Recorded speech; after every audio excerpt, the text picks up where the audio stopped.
Well, Canada is rewriting the rules of cervical cancer screening, replacing the Pap smear with a more accurate HPV DNA testing. As part of this, a self-testing pilot program is about to launch in Ontario. It's already happening in BC and PEI. So joining us live now to talk about this advancement in testing and what it means for women's health access is naturopathic Dr. Elizabeth Goldspink. Elizabeth, thanks so much for joining us this morning to talk about this. I think it's an absolute game changer. So talk about how this self-test kit is really going to change the role for women when it comes to access to health, whether you live in the city or in some more rural areas. Absolutely. So beginning in March, we are no longer doing Pap smears as the first line of care for cervical cancer screening. It's now moved to HPV DNA testing. And so that is done every 5 years now, not every 3. And only if an abnormal result is received do you then go on to do a Pap smear. It also begins at age 25 for women. And if everything is normal, you can continue on every 5 years. And if you receive an abnormal, then the testing frequency changes.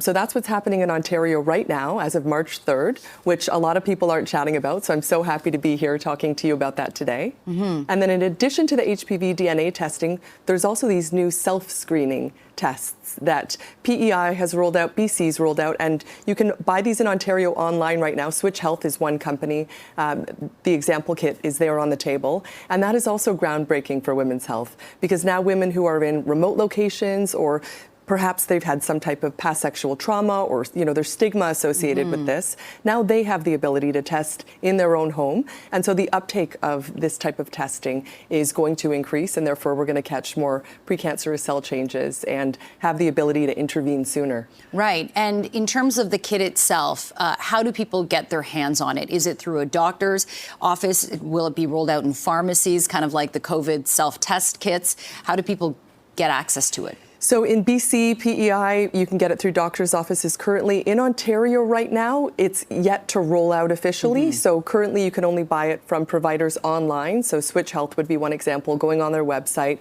They ship the kit to you. It's just a vaginal swab. So there's no cervical swab, which would be very difficult for a woman to do at home.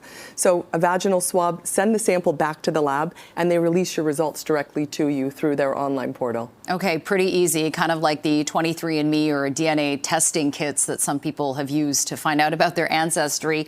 We all know how uncomfortable Pap smears can be with the cervical swab, so this sounds like a much more convenient and kind of less invasive way to test.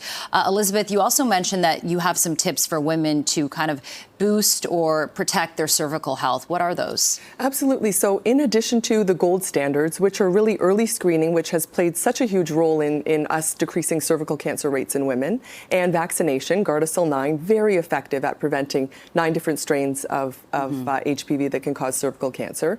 There's also natural things that you can do. So lifestyle is huge, ensuring that you're eating a healthy diet, getting adequate sleep, stress management, and exercise.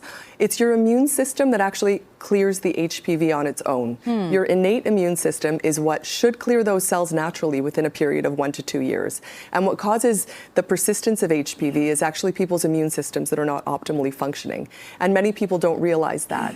And there are also a couple of natural supplements that have been studied in human clinical trials. One is called AHCC. It was shown to eradicate HPV in women 67% in 2 human clinical trials. And there's also very simple and inexpensive ingredients like zinc sulfate, folic acid that also have shown in human clinical trials to help those cells regress back to normal. And let's talk very quickly about the situation with men. I know right now there isn't really a routine testing system in place for men, but what happens with them? I'm glad you asked about men, because what a lot of people don't realize is the rising incidences of oropharyngeal cancers in men.